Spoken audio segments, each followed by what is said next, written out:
오늘 우리에게 주시는 하나님 말씀을 다 함께 보시겠습니다. 하나님 말씀은 에스라서 2장 1절에서 2절까지 말씀입니다. 구약 성경 712면에 있습니다. 에스라서 2장 1절에서 2절 말씀입니다. 오늘 본문의 말씀을 다 함께 봉독하겠습니다. 이 말씀 봉독할 때에 오늘 이 시간 우리에게 주시는 하나님의 세미한 음성이 우리 모두에게 들려지기를 바랍니다. 봉독하겠습니다.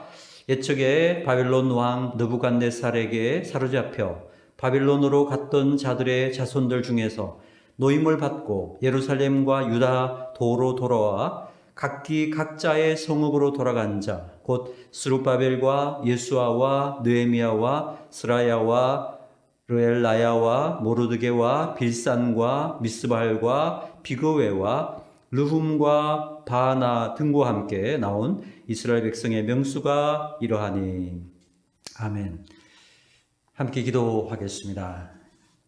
사랑의 하나님, 복된 주일 아침 우리 흩어져서 각 가정에서 예배하는 귀한 우리 충성교회 예배를 주님께서 흠양하여 주시고 예배 가운데 주님의 영광으로 임하여 주시고 말씀해 주시고 우리가 그 은혜 안에서 주님을 충만하게 누릴 수 있도록 은혜 베풀어 주시기를 원합니다. 성령님 교통해 주시고 들을 수 있는 귀와 깨달을 수 있는 마음과 볼 수 있는 눈을 열어 주시옵소서. 우리가 이 시간 주님으로 말미암아 새 힘 얻기를 원하고 주님으로 말미암아 충만함을 더듬기를 원하오니 오 주님 긍휼히 계시고 함께하여 주시옵소서. 부족한 종을 십자가 뒤에 감추시고 오직 진리의 말씀만을 담대하게 잘 증언하게 하옵소서. 예수 그리스도 이름으로 간절히 기도합니다. 아멘. 할렐루야, 할렐루야. 우리 복된 주일 아침 흩어진 각 가정에서 예배하고 있는 충성교회의 모든 지체들을 우리 주님의 이름으로 환영하고 축복합니다. 이 예배를 통해서 하나님 주시는 생명으로 말미암아 우리의 영과 혼과 몸이 다 새롭게 되고 충만하게 되는 은혜를 누릴 수 있게 되기를 주의 이름으로 축원합니다. 우리 옆에 함께 예배하는 분들과 활짝 웃으면서 서로 축복하며 인사합시다. 당신은 하나님의 자랑이 되십니다. 한번 인사하시기 바랍니다. 당신은 하나님의 자랑이 되십니다. 저는 오늘 본문의 말씀 가지고 에스라 강의 네 번째 시간으로 프론티어 스피릿을 가진 인생이 되라. 프론티어 스피릿을 가진 인생이 되라 라는 제목으로 하나님 말씀 증거하도록 하겠습니다. 자, 우리는 지난 시간에 하나님께서 역사를 휘저으시고 일하시기 시작할 때에 어떤 일들이 일어나는지에 대해서 함께 말씀을 나누었습니다. 어떤 영적인 전조 현상들이 일어난다라는 거죠. 어떤 현상들이 일어난다고 했습니까? 그렇습니다. 예배의 회복이 일어난다. 초대교회부터 2000년 기독교 역사에서 가장 큰 부흥을 가져온 한국교회까지 모든 부흥의 역사에는 예배의 회복과 함께 일어났었다. 예배의 회복과 함께 부흥의 역사, 새로운 역사들이 일어나게 되더라는 것입니다. 또한 예배 회복이 일어나게 되면요, 사람들은요, 점점 작게 보인다는 거예요. 상황은 점점 작게 보인다는 거예요. 그러나 하나님은 점점 커진다는 거예요. 예수님은 점점 크게 보여진다는 것입니다. 이런 눈의 변화도 함께 일어난다라는 것을 함께 살펴보았습니다. 뿐만 아니라 이 하나님의 새로운 역사에는요, 자발적인 헌신이 필요하다라는 말씀도 함께 나누었습니다. 하나님께서는 하나님 역사를 나타내실 때에 우리들이 기쁨과 감사한 마음으로 자발적으로 자신을 드리기를 원하는 그런 헌신을 통해 일하신다라는 것을 우리가 함께 살펴보았습니다. 그러므로 역사의 주인이신 하나님께서 이 역사를 움직이시는 일을 행하실 때에 우리 겸손하게 자신을 헌신할 수 있는 귀한 믿음의 사람들이 다 되기를 주님의 이름으로 축원합니다. 자, 오늘 본문 에스라 2장은 명단과 숫자들이 열거되어 있습니다. 그래서 사실 이 에스라 2장은 읽어나가기가 쉽지는 않습니다. 그래서 어떤 주석가는 이런 말을 했습니다. 하나님은 문과가 아니고 이과의 하나님이시다. 이렇게 해석을 했습니다. 문과 출신이면 절대로 이렇게 쓰지 않았다라는 거예요. 그래서 이과 하나님은 뭐 이과 출신이 아니겠지만 이과적인 하나님이시다. 참 재밌죠? 우리가 성경을 읽다가 너무 힘들어서 포기하게 될 때가 언제입니까? 주로 이렇게 오늘 본문같이 이름이 계속 나온다든지 숫자가 계속 나온다든지 족보가 계속 나온다든지 그러면 하품이 나오면서 이거 내가 왜 계속 읽어야 되나 그러면서 포기하게 된다라는 것입니다. 새해 되면 우리가 대표적으로 마음속에 다짐하는 게 있죠. 올해는 꼭 성경 일독을 할 거야. 그러면서 신약 마태복음 1장을 꺼내 읽기 시작합니다. 아브라함과 다윗의 자손 예수 그리스도의 세계라. 아브라함이 이삭을 낳고 이삭은 야곱과 에서를 낳고 뭐 낳고 하다가 쭉 나오면 어떻게 합니까? 뭐 이렇게 많이 낳았어. 그러면서 그냥 덮어버리죠. 구약도 마찬가지입니다. 창세기 재밌게 읽다가 출애굽기 지나가지고 레위기로 가면은 무슨 제사 제도가 나옵니다. 무슨 불에 태우고 흔들고 뭐 이렇게 하면서 쭉 나오면 뭘 이렇게 많이 태웠어? 그러면서 덮어버려요. 참 쉽지가 않습니다. 오늘 본문은 이렇게 이름과 숫자가 동시에 나오기 때문에 사실 이 본문의 말씀을 읽어 나가는 동안에 참 어려운 그러한 순간이죠. 그렇죠? 자, 그러나 우리가 함께 읽어 나가면 또 이 말씀의 뜻을 잘 새기면서 읽어 나가면 이 말씀도 굉장히 중요한 의미를 우리가 읽어낼 수 있다고 생각합니다. 여러분 성경은 어느 곳을 읽더라도요. 거기에 주시는 하나님의 은혜가 있어요. 비록 명단과 숫자가 계속 나오지만요. 여기에도 주님의 은혜는 계속적으로 부어지는 줄로 믿습니다. 자, 명단이 쭉 나오지만 하나님이 우리에게 주시는 메시지가 이 속에 들어 있습니다. 크게 두 가지의 메시지를 오늘 좀 나눠보려고 생각합니다. 오늘 본문의 이 명단과 수에서 우리가 발견할 수 있는 하나님의 은혜, 하나님의 메시지는 뭐냐? 첫 번째는 이것입니다. 하나님은요, 이 영적인 개척자, 개척 정신을 가진 사람들을 통해서 일하신다라는 거예요. 무엇을 가진 사람을 통해 일하신다고요? 개척 정신. 이 개척자, 개척 정신 이것을 뭐라고 하느냐면 오늘 설교 제목처럼 프론티어 스피릿이라고 합니다. 프론티어라고 하는 것은 개척적인 이런 뜻이고 그 다음에 스피릿은 정신입니다. 프론티어 스피릿. 자, 우리 1절을 다 같이 한 번 더 보겠습니다. 같이 읽겠습니다. 시작. 옛적에 바벨론 왕 느부갓네살에게 사로잡혀 바벨론으로 갔던 자들의 자손들 중에서 노임을 받고 예루살렘과 유다도로 돌아와 각기 각자의 성읍으로 돌아간 자. 포로 생활을 몇 년간 했다고 했어요? 70년간 했습니다. 그리고 70년 만에 다시 돌아왔다라는 거예요. 여러분 우리식으로 한번 생각해 보자고요. 지금 우리가 살고 있는 이 시대가 2020년입니다. 그러면 70년 전이면 언제입니까? 1950년이겠죠. 1950년. 여러분 우리나라 1950년에 우리나라에 무슨 일이 있었습니까? 6.25 한국 전쟁이 있었던 시절입니다. 우리는 다 그 후에 태어났기 때문에 전쟁을 경험해 보지 못해서 전쟁 이야기를 하면 누구를 통해서 듣습니까? 할아버지, 할머니 혹은 뭐 아버지, 어머니를 통해서 전해 듣겠죠. 자, 그때 1950년대에 다른 나라로 이민을 갔다가 70년 만에 원래 2020년에 다시 돌아온다고 한번 생각해 보자고요. 자, 그러면 여러분 이때 돌아오는 사람들은 이민을 갔던 그때 세대 사람들일까요? 아니면 그 후의 세대 사람들일까요? 그 후의 세대 사람들일 가능성이 많다라는 거죠. 이민을 간 후에 거기서 태어난 2세대, 그 다음에 또 태어난 3세대 이런 사람들일 가능성이 많다라는 거죠. 자, 그러면 돌아오는 사람들 입장에 생각해 보세요.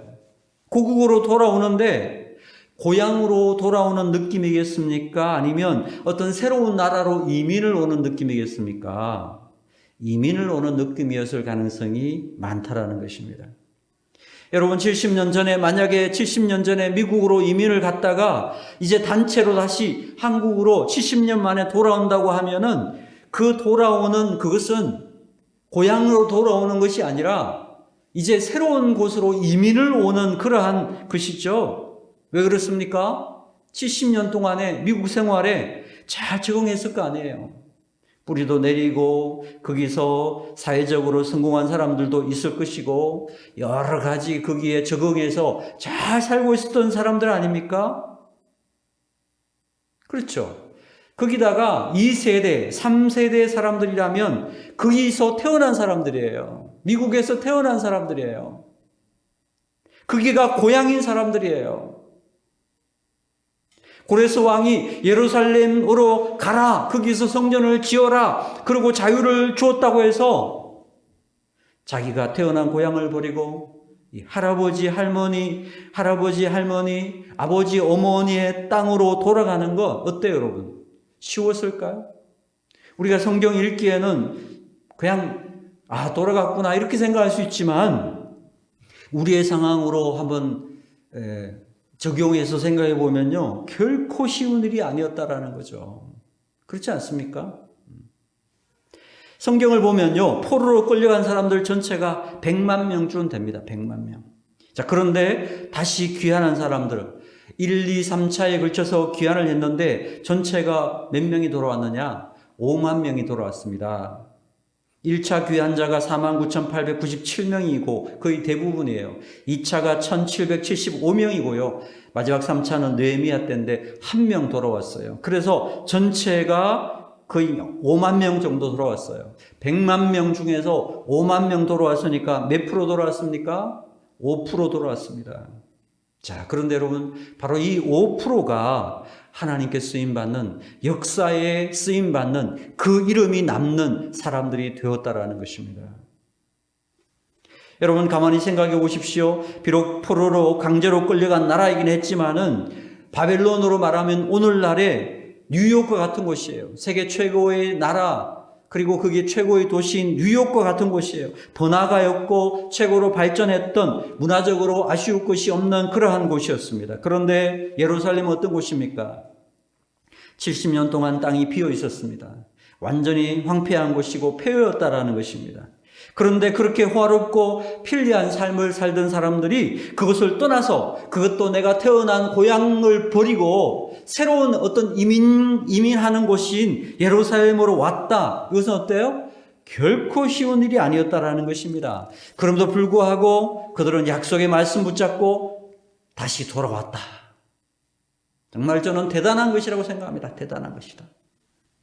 사랑하는 여러분, 성경을 읽다 보니까요, 하나님이 좋아하는 사람들이 있다라는 거예요. 누군지 아십니까? 바로 이 프론티어 스피릿을 가지고 있는 사람, 개척 정신을 가지고 있는 사람들을 하나님이 대단히 좋아하신다라는 거예요. 성경을 읽다 보면 특별히 갈렙의 이야기를 한번 읽어보십시오. 갈렙이요, 85세의 노인인데도요, 아무도 가지 않는 곳, 모두가 포기한 그 고난의 길을 가기를 원했다라는 것입니다. 거기서 나온 찬양이 이 산지를 내게 주소서 아닙니까? 이 산지를 내게 주소서. 우리가 그냥 성경을 읽으니까 그런가 보다 이렇게 생각할 수 있지만요, 한번 가만히 생각해 보면 그것은 결코 쉬운 일이 아니었다라는 겁니다. 그 갈렙이 달라고 했던 그 땅이 어떤 땅입니까? 헤브론이란 땅입니다. 거기에는요, 덩치가 산만한 사람들, 무기 성능이 뛰어난 그런 사람들이 살고 있어서 결코 정복하기가 쉽지 않은 그러한 땅이었기 때문에 모두가 다 포기했던 그 땅입니다. 그런데 그 땅을 향해서 85세의 노인이었던 갈렙이 이 땅을 달라는 거예요. 내가 가겠다라는 거예요. 그리고 도전을 했어요. 그리고 마침내 그것을 얻어낸 사람이에요. 바로 이것을 개척 정신이라고 하는 것입니다. 개척 정신.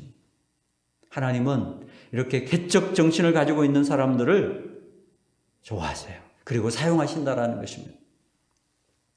여러분, 이런 개척 정신을 가지고 세워진 대표적인 나라가 어디입니까? 바로 미국이라는 곳입니다. 청교도들이 예배할 수 있는 자유를 찾아서 대서양을 건너서 세운 땅, 세운 나라, 그것이 미국입니다. 개척 정신으로 시작한 것입니다.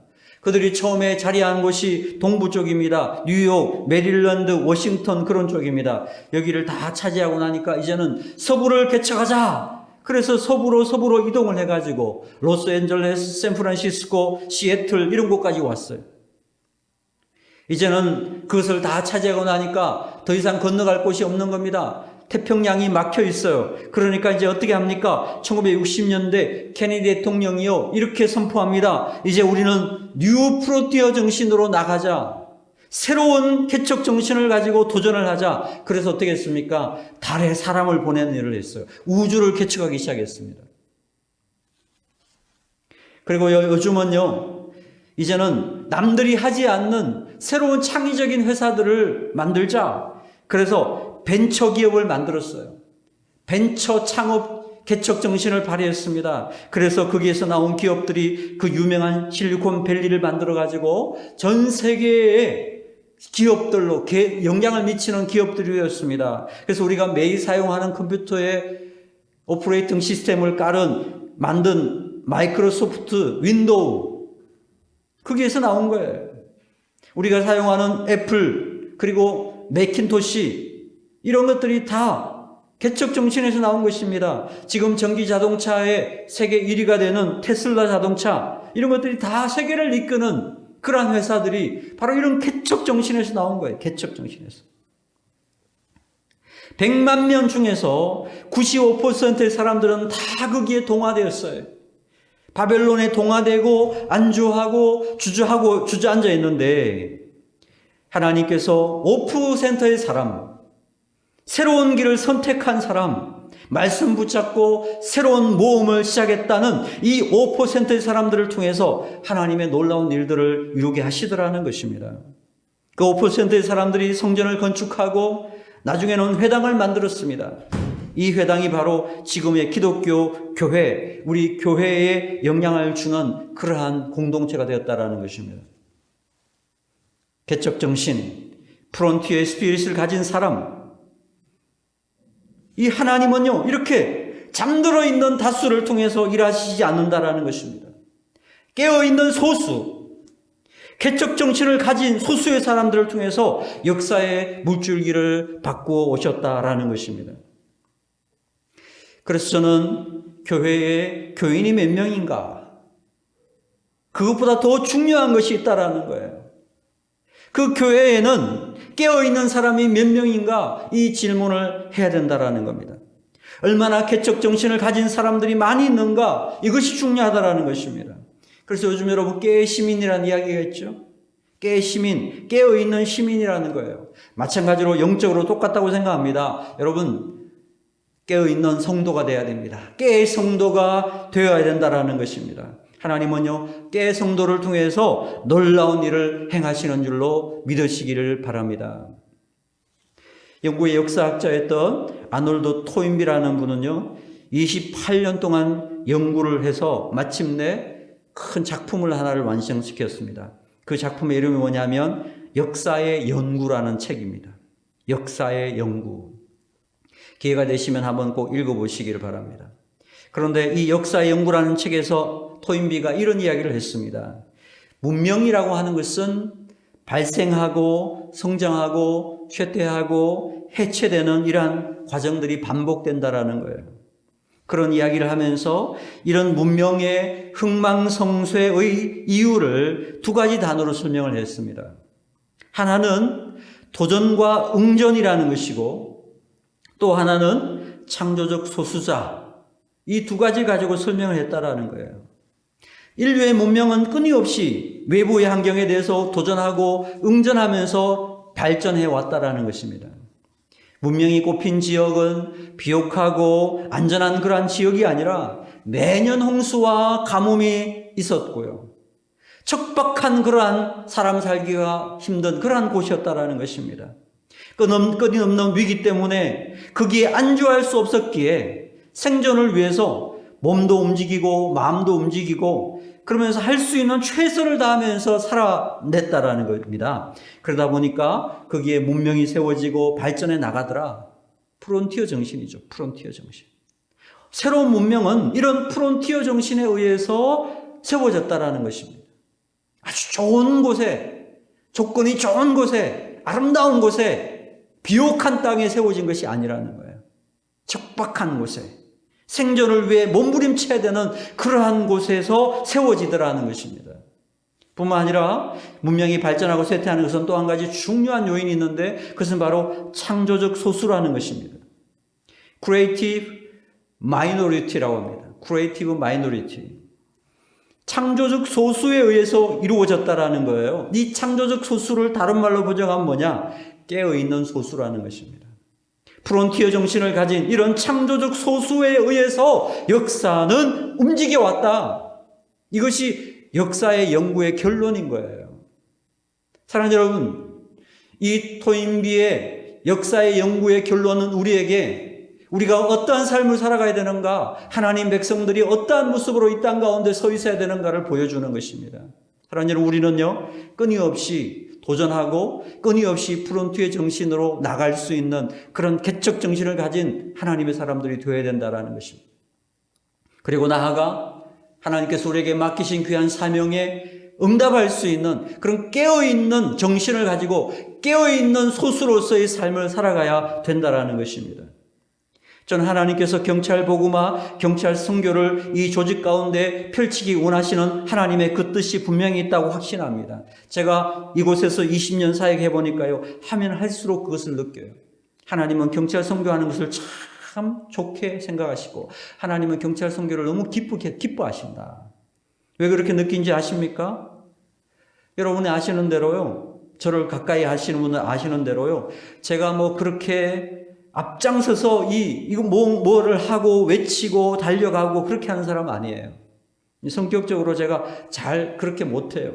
그래서 잘 지치고 잘 넘어지기도 하는데요, 제 20년의 사역을 이렇게 뒤돌아보니까 가만히 보면요, 하나님께서 제가 힘들고 어려울 때마다 저를 찾아오셔가지고 저를 새롭게 하시고요, 필요한 사람들을 보내주시고요, 필요한 것들을 채워주셔가지고 일하게 하시는 것을 계속 경험한 거예요. 이런 것들을 경험할 때마다 제가 생각하는 거예요. 하나님께서 경찰 선교하는 일을 정말 원하시는구나. 그것을 느낍니다. 그러니까 계속 공급해 주시는 거예요. 그러니까 계속 새롭게 하시는 거예요. 그러니까 새롭게 계속 이끌어 나가시더라는 것입니다. 그리고 또 하나 20년 사역을 하면서 제 마음속에 확신하는 것은 뭐냐면, 하나님은 항상 깨어있는 소수를 통해서 일하시더라는 겁니다. 아무리 많은 사람이 있어도요, 아무리 많은 크리스찬들이 있어도요, 하나님이 쓰시는 사람은 다수가 아니라는 거예요. 하나님이 쓰시는 사람들은 깨어있는 소수예요. 자신을 들여서 헌신하고자 하는 그런 개척 정신을 가지고 있는 그런 소수를 통해서 하나님이 일하시더라는 거예요. 저는 이런 의미에서 우리 주일 공동체가 비록 작은 수가 모였지만은 저는 이 공동체가 깨어있는 소수, 하나님의 마음에 드는 그런 개척 정신을 가진 깨어있는 소수가 되기를 주님의 이름으로 축복합니다. 그런 소망이 있어요. 그래서 포로되었던 사람들 중에서 55%의 사람들은요, 다 잠들어 있어요. 다 동화되었어요. 다 안주했어요. 그러나 자기를 헌신하고 돌아온 5%의 사람을 통해서 역사의 물줄기가 바뀌게 되었다는 것입니다. 저는 우리 충성교회 모든 믿음의 지체들이 이런 깨어있는 프론티어의 스피릿을 가진 5%의 성도들로 하나님 앞에 쓰임받게 되기를 소망합니다. 그래서 우리를 통해서 하나님의 놀라운 뜻이 이 조직 안에 우리의 삶의 현장 가운데 아름답게 이루어지게 되기를 주님의 이름으로 축원합니다. 우리 옆에 계신 분들 서로 축복하며 한번 인사합시다. 깨어있는 5%로 쓰임받으시기 바랍니다. 인사하십시다. 깨어있는 5%로 쓰임받으시기 바랍니다. 두 번째, 우리가 이 명단과 수를 통해서 얻을 수 있는 주님의 말씀의 교훈은 뭐냐면, 하나님은 다양한 모습으로 헌신하는 것을 기뻐하고 받아주신다라는 거예요. 자, 오늘 본문 2절에 보면 당시 종교 지도자들 11명의 이름을 기록해 주고 있습니다. 이 말씀은 느헤미야서를 보면 12명이라고 기록되어 있습니다. 제가 생각해도 12명이 맞는 것 같아요. 이스라엘 백성들이 12집 하니까 12명의 지도자들을 세웠는데 그들을 통해서 이 큰 무리를 이끌으셨다, 이렇게 볼 수 있습니다. 2절을 우리 다 함께 같이 한번 읽어주시겠습니다. 시작. 곧 스루바벨과 예수아와 느헤미야와 스라야와 르엘라야와 모르드게와 빌산과 미스발과 비그웨와 룸과 바나 등과 함께 나온 이스라엘 백성의 명수가 이러하니, 지금 읽은 이 사람들의 이름이 바로 이스라엘의 귀환했던 1차 귀환했던 사람들의 12명의 리더라고 할 수 있다라는 것입니다. 자, 그러면서 이제 3절부터는 사람들 이름이 나옵니다. 3절부터 20절까지는요, 가족 단위별로 귀환했던 사람들의 이름이 기록이 되어 있습니다. 3절을 보시면 바로스 자손이 2170명이요 스바데아 자손이 372명이요, 이렇게 쭉 가족 단위로 돌아온 사람들, 헌신된 사람들, 깨어있는 소수들을 소개하고 있다라는 겁니다. 어떤 의미에서 이러한 그 이름들은요, 교회 공동체에 있어서 각 가정을 의미하는 것 같다, 이런 생각이 듭니다. 여러분, 교회에 있어서 각 가정은 너무나 중요한 구심점이 됩니다. 그리고 시작이라고 할 수 있습니다. 왜냐하면 각 가정이 모여서 교회 가족이 되기 때문에 그렇습니다. 각 가정이 진정한 교회의 한 세포를 이루게 된다는 것입니다. 그래서 교회는 가정을 위해 기도하고 가정은 교회를 위해 기도하는 서로 유기적인 그런 관계 속에서 믿음 생활하는 것이 참 중요하다. 이것을 보여주는 것이 또한 오늘 가정을 언급하고 있는 말씀의 의미라고 할 수 있습니다. 자, 그리고 21절부터 35절까지는요, 이제 가정에 대한 이야기가 끝나고 지역별로 돌아온 사람들의 이름을 적고 있습니다. 우리로 말하면 연수동, 알림동, 수안보면, 서충주, 중앙탄면, 지역별로 돌아온 다양한 사람들을 언급하고 있는 거죠. 우리 공동체도 그렇죠. 각자 출신이 다 다릅니다. 충청도 출신, 전라도 출신, 경상도 출신, 경기도 출신, 서울 출신, 여러 모양으로 각 지역이 다르지만 예수 그리스도를 위해서 헌신하는 것은 모두 같은 것이죠. 바로 이것이 교회의 모습 아니겠습니까?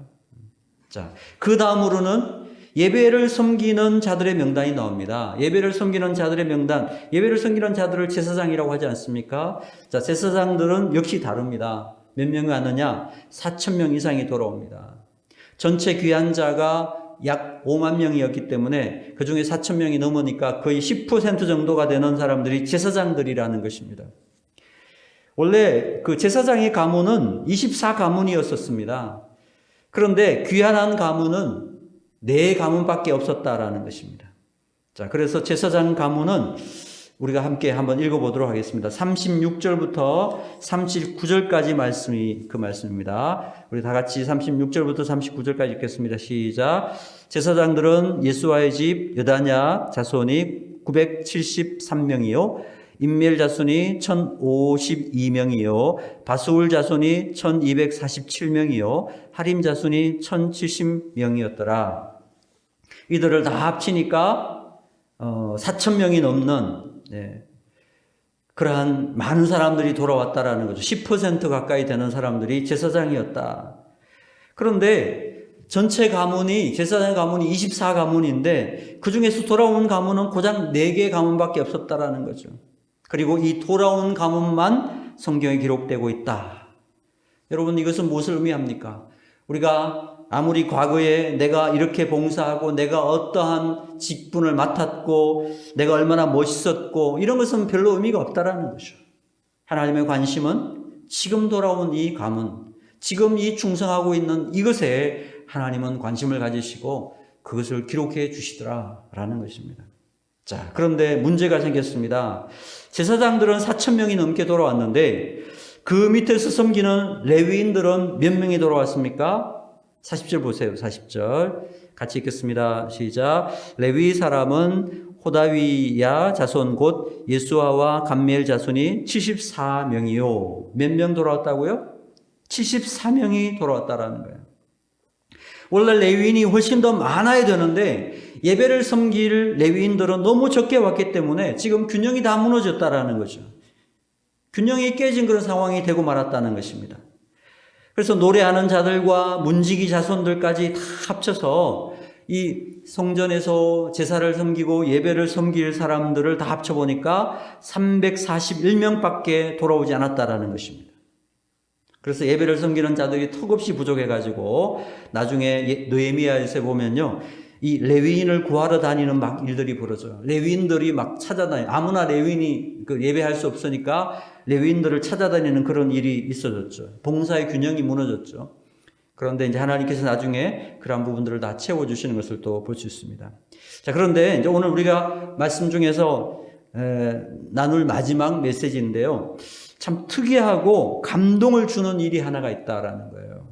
그게 뭐냐? 바로 43절에 나오는 족속의 이름입니다. 43절 같이 읽겠습니다. 시작. 느비딤 사람들은 시아 자손과 하수바 자손과 답바옷 자손과. 자, 여기에 시작되는 그 이름이 뭐죠? 느디님 사람, 이렇게 시작이 되죠. 자, 느디님이라고 하는 사람들이 누구냐? 이게 보면 이스라엘 백성들이 출애굽을 할 때, 여호수아와 함께 가나안을 정복하면서 출애굽을 할 때예요. 그때 많은 사람들과 전쟁을 벌였죠. 다른 종족들은 다 나와서 이스라엘 종족들과 막 싸우면서 전쟁을 했는데 거기에 화친을 하러 온 종족이 있었어요. 그 종족이 뭐냐면 기브온이라고 하는 종족이에요. 기브온. 자, 기브온 사람들은 이스라엘 백성들이 여리고성을 무너뜨리면서 오는 장면을 보고 이제 자기들이 이러다가는 이스라엘 백성들에게 다 죽겠다 이렇게 생각을 해서 화친을 청하러 왔어요. 그래서 이스라엘이 회중에 회의를 해가지고 이 사람들이 화친을 청하니까 살려주기로 결정을 합니다. 대신에 이스라엘 회중에 들어오는 대신에 뭘 시켰느냐 하면 성전에서요, 나무를 패고 물 떠오는 일을 시켰어요. 한마디로 말하면, 요즘으로 말하면 뭐 하죠? 성전에서 가장 하찮은 일을 다 하겠다는 거죠. 그런데 이 느디님 사람들이요, 생각보다 많이 귀환을 했다라는 거예요. 자, 58절을 보세요. 58절 같이 읽겠습니다. 모든 느디님 사람과 솔로몬의 신하의 자손이 392명이었더라. 몇 명요? 392명 귀환했다라는 것입니다. 생각보다 많이 귀환했다라는 거예요. 레위 자손들은 고작 74명만 돌아왔는데 이 느디님 사람들은요, 성전에서 나무 패고 물 깃는, 오늘날로 말하면 뭐죠? 물걸레 청소하고 화장실 청소하고 이런 일을 해야 되는 그런 사람들인데, 사실 뭐 안 와도 되잖아요. 와도 하는 일이 뭐예요? 성전에서 허드렛 일이나 하는 거예요. 화장실 청소나 해야 되는 그러한 일인데도 불구하고 그 일을 하기 위해서 자신들의 삶의 터전을 다 버려두고 새로운 땅으로 이민을 왔다라는 거예요. 얼마나 귀한 일이에요. 얼마나 귀한 일이에요. 그러니까 여러분, 하나님께서 이들을 너무너무 귀히 여기셔가지고 그 이름 하나하나를 다 성경에 기록해 주었다라는 거예요. 그리고요, 이들의 충성이 너무 귀해가지고 시편 84편 10절에 보니까 나는 악인의 장막에서 사는 것보다 내 하나님의 성전의 문지기로 사는 것이 좋사오니, 성전의 문지기로 사는 것이 좋사오니라고 할 때 여기 성전의 문지기가 뭐냐? 바로 느디님 사람이라는 거예요. 하나님의 성전에서 나무 패고 물 깃고 허드렛 일을 하는 거지만 그것을 하나님은 귀히 여기시고 그 많은 레위인 사람들보다도 이 느비딤 사람들의 이름들을 성경에 기록해 주시고 있다라는 것입니다. 사랑하는 여러분, 하나님 앞에서는 천하고 귀하고 이런 일들이 없습니다. 우리 하나님 앞에서는 어떠한 모양으로든 섬기고자 하는 그 헌신을 통해서 하나님은 기쁘게 받으시고 하나님은 그 일들을 인정해 주신다라는 것입니다. 또한 하나님 앞에서는 섬기는 일의 다양한 손길, 다양한 재능, 다양한 모습으로 섬길 수 있다는 것입니다. 마지막 절, 2장 마지막 절 읽겠습니다. 70절 같이 읽겠습니다. 시작. 이에 제사장들과 레위 사람들과 백성 몇과 노래하는 자들과 문지기들과 느디님 사람들이 각자의 성읍에 살았고 이스라엘 무리도 각자의 성읍에 살았더라. 아멘. 여기 보니까 각자 자기가 다양한 은사와 재능, 다양한 모습으로 하나님을 예배하고 섬기는 일을 했다, 헌신했다, 이렇게 이야기하고 있죠. 사랑하는 여러분, 신앙 공동체는 다양성이 너무나 중요합니다. 각자 달라요. 우리 각자가 다 달라요. 모양이 다르고, 옷 입는 게 다르고, 성격이 다르고, 말하는 화법이 다르고, 취미가 다르고, 목표가 다르고 모든 것이 다 다릅니다. 그런데 여러분, 다른 것은 틀린 것이 아니라는 거예요. 나와 다르다고 해서 그것이 틀린 것이 아니라는 거예요. 그 다름을 받아들이고 인정하게 될 때에 비로소 다름은요, 조화가 이루어지는 거예요. 그 다름은 하모니를 이루면서 아름다움으로 변화될 수 있다는 겁니다. 여러분, 우리가 옷을 입는데 모두가 다 빨간색을 입어보세요. 아름다움은 없어지는 거죠. 모두가 파란색을 입어보세요. 아름다움이 없습니다. 그런데요, 어떤 사람은 빨간색을 입고, 어떤 사람은 파란색 옷을 입고, 어떤 사람은 노란색, 초록색, 검정색, 흰색, 다양한 옷을 입어보세요. 그럴 때 그것이 아름다운 하모니가 될 때에 비로소 멋져지는 거예요. 아름다움이 되는 거예요. 하나님의 교회도 마찬가지입니다. 우리 서로 다른 모습들이에요. 우리가 다 달라요. 모든 것이 달라요. 그렇지만 서로 존중하고 서로 다름을 받아들이고 서로 다름을 수용하고 심지어 서로 다름을 즐길 수 있을 때에 우리는 참 아름다운 성숙함이 거기서 나타날 수 있다는 것을 알 수 있게 된다는 것입니다. 다양한 사람들이 돌아와서 다양한 모습으로 섬기고 다양한 모습으로 서로 사랑하고 일하고 헌신하게 되었을 때에 하나님께서는 이들의 섬김과 헌신을 통해서 놀라운 새로운 역사를 이루게 하시더라. 이것이 오늘 메시지라는 것입니다. 우리 모든 충성교회 공동체 여러분들도 서로 다른 은사를 가지고 다양한 모습으로 헌신하고 섬기고 있습니다. 이 모습들이 아름답게 하나님 안에서 하모니가 되어서 아름다운 향기로 하나님께 드려지는 헌신이 될 수 있게 되기를 주님의 이름으로 축복합니다. 말씀을 정리합니다. 100만 명의 사람들이 바벨론으로 갔지만 돌아온 사람은 5만 명밖에 없었다라는 것입니다. 5% 사람만 돌아왔습니다. 여러분, 하나님의 역사는 사람이 많고 적음에 있는 것이 아닙니다. 하나님의 역사는 깨어있는 소수, 헌신한 소수, 개척자의 정신을 가지고 있는 사람들을 통해서 하나님은 일하신다라는 것을 기억하십시오. 또한 하나님은 다양한 모습, 다양한 섬김의 손길을 통해서 이 모든 것들을 아름답게 만드신다는 것을 기억하십시오. 우리 이 땅 살아간 동안에 늘 하나님의 뜻을 붙잡고 살아갈 수 있는 그런 깨어있는 성도들이 다 되시길 바랍니다. 나아가서 이 땅 살아간 동안에 다양한 모습을 서로 존중하고 서로 수용해주고 그래서 아름다운 하모니를 이루어서 주님의 나라 위해서 온전히 헌신할 수 있는 저와 여러분 모두가 다 될 수 있게 되기를 주님의 이름으로 축원합니다. 아멘.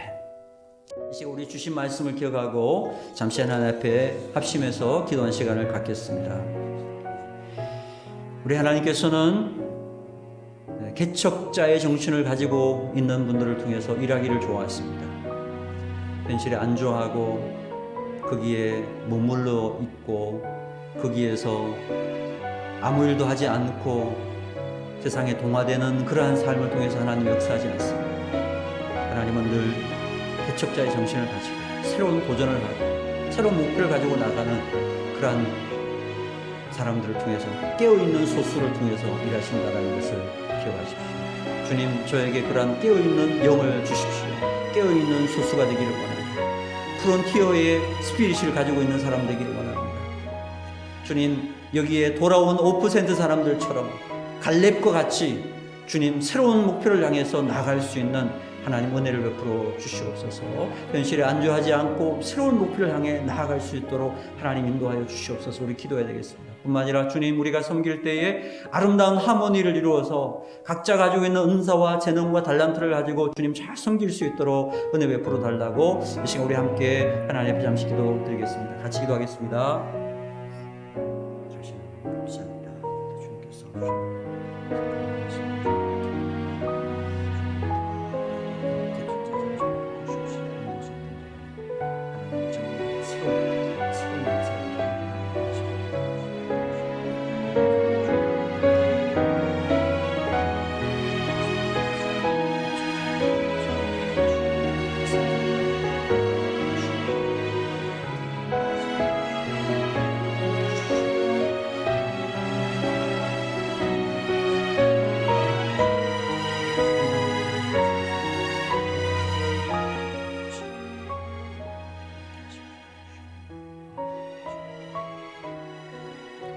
선하시는 주님, 오늘 귀한 말씀을 통해서 우리에게 주신 은혜를 인하여 감사합니다. 주님, 우리가 현실에 안주하거나 현실에 주저앉아 있지 않게 하시고 늘 주님 깨어있는 소수로서 주님 갈렙과 같이 주님 정말 이 산지를 내게 주십시오. 간구할 수 있는 그러한 개척자의 정신을 가지고 살아갈 수 있도록 인도하여 주시옵소서. 그래서 하나님이 쓰시기에 합당한 깨어있는 5%의 소수가 될 수 있도록 하나님 역사해 주시기를 원합니다. 우리가 주님을 섬겨 나갈 때에 다양한 은사와 재능을 가지고 다양한 손길과 헌신으로 나갈 때에 서로 존중하고 서로 사랑하며 서로 인정해 줄 수 있는 저희가 되기를 소망합니다. 그래서 하나님 보실 때 아름다운 모습으로 하모니를 이루는 모습으로 아버지 하나님 정말 주님 앞에 영광스럽고 성숙한 모습으로 섬겨 나갈 수 있도록 은혜 베풀어 주시옵소서. 감사드리며 예수 그리스도 이름으로 축복하고 기도하옵나이다. 아멘.